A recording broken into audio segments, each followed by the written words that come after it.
পঞ্চম শ্রেণীর গণিত বইয়ের আজকের ভিডিওতে আমরা 13 অধ্যায়ের কিছু গুরুত্বপূর্ণ সংক্ষিপ্ত প্রশ্ন সমাধান করে দিব। তো এখানে প্রথমে যে প্রশ্নটা দেখতে পাচ্ছ যে 30 থেকে 39 এই শ্রেণী ব্যবধান কত। তো শ্রেণী ব্যবধান বের করার নিয়ম হচ্ছে তোমার এই সর্বনিম্ন মান আর সর্বোচ্চ মান, এই সর্বনিম্ন থেকে সর্বোচ্চ পর্যন্ত কাউন্ট করে যেতে হবে, যে কয়টা সংখ্যা পাবো সেটাই হবে শ্রেণী ব্যবধান। যেমন ধরো 30 থেকে যদি আমরা 39 পর্যন্ত যাই, 30, 31, 32, 33, 34, 35, 36, 37, 38, 39, তাহলে দেখা যায় 10 কর পর্যন্ত চলে আসছে। তো গোনার সময় অবশ্যই খেয়াল করতে হবে যে ওই সর্বনিম্ন সংখ্যা যেটা বা প্রথম থেকেই তোমাকে যেতে হবে গুণে। যেমন এখানে 30 থেকেই কিন্তু আমাকে কাউন্ট করতে হবে। তাহলে এটার শ্রেণী ব্যবধান কত? শ্রেণী ব্যবধান হচ্ছে এই 10। তো 2 নম্বর প্রশ্ন যে কোনো শ্রেণীর গঠন সংখ্যা 7কে ট্যালি চিহ্ন দিয়ে লেখো। তো ট্যালি চিহ্ন দিয়ে লেখার নিয়ম কি? যেরকম লম্বা একটা টান দিয়ে, যেমন 7, এটাকে লেখার নিয়ম হচ্ছে এই যে একটা টান দিলাম 1, 2, 3, 4, 5 নম্বরটা হবে কি এই বরাবর, তার মানে এই যে 5টা সংখ্যা গেল।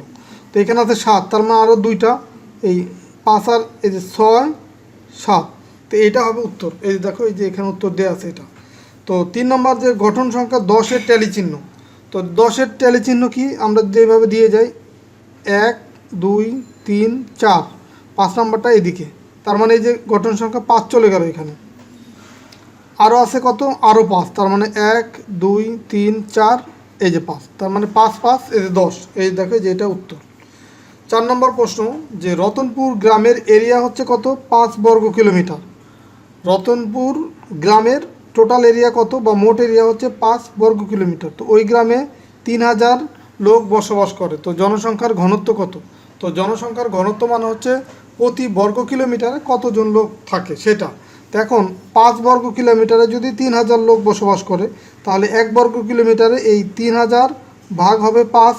তার মানে এরকম আমি এখানে দেখাচ্ছি 3000, এটাকে যদি 5 দিয়ে ভাগ করি, তো দেখো এই 5 30-এর ভিতরে যাবে 6 বার, 5 6 30, আর এই যে 2টা শূন্য আছে সেটা আমরা এখানে বসাই দিলাম, তার মানে 600। উত্তর হবে 600 জন। প্রতি বর্গ কিলোমিটারের জনসংখ্যা কত? 600 জন। আর সেটাই হচ্ছে জনসংখ্যার ঘনত্ব। ঘনত্ব বলতেই বোঝাবে প্রতি বর্গ কিলোমিটারে কতজন জনগণ আছে। তো 5 নম্বর প্রশ্ন কোনো গ্রামের আয়তন হচ্ছে 4 বর্গ কিলোমিটার। এটা হচ্ছে কোনো গ্রামের আয়তন। যেমন আগেরটার আয়তন ছিল কি 5 বর্গ কিলোমিটার রতনপুর গ্রামের, আর এখানে বলছে কোনো গ্রামের আয়তন হচ্ছে 4 বর্গ কিলোমিটার, আর জনসংখ্যার ঘনত্ব এই প্রতি বর্গ কিলোমিটারে দেওয়া আছে কত? 800 জন। এখানে একটু উল্টা, এখানে হচ্ছে টোটাল জনসংখ্যা দেওয়া ছিল, আর এখানে প্রতি বর্গ কিলোমিটার দেওয়া আছে 800 জন। তো এখন এইখানে এই গ্রামের আয়তন হচ্ছে 4 বর্গ কিলোমিটার। তো এখানে প্রতি বর্গ কিলোমিটারে যদি 800 জন লোক থাকে, তাহলে 4 বর্গ কিলোমিটারে টোটাল জনগণ কত হবে? টোটাল জনসংখ্যা হবে 800 গুণ হবে 4, তার মানে 4 8 32, আর এই যে 2টা শূন্য, তার মানে 3200। এই 3200 জন হচ্ছে ওই গ্রামের টোটাল জনসংখ্যা।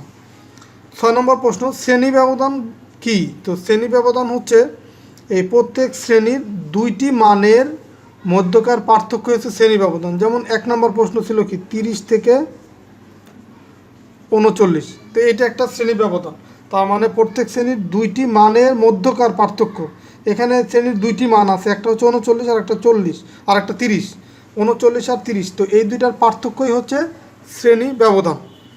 7 নম্বর চাক্ষুষ প্রদর্শনের জন্য রেখার সাহায্যে যে চিত্র আঁকা হয়। চাক্ষুষ প্রদর্শনের জন্য রেখার সাহায্যে যে চিত্র আঁকা হয় তাকে কি বলা হয়? লেখচিত্র। লেখচিত্র। 8 নম্বর প্রশ্ন উপাত্ত কত প্রকার ও কী কী? উপাত্ত হচ্ছে 2 প্রকার, অবিন্যস্ত, বিন্যস্ত। তো অবিন্যস্ত বলতে যদি উপাত্তগুলো বা সংখ্যা বা ডাটাগুলো যদি তোমার কোনো সিকোয়েন্স বা কোনোভাবে সাজানো না থাকে, এলোমেলো থাকে, তাহলে সেটা হচ্ছে অবিন্যস্ত উপাত্ত।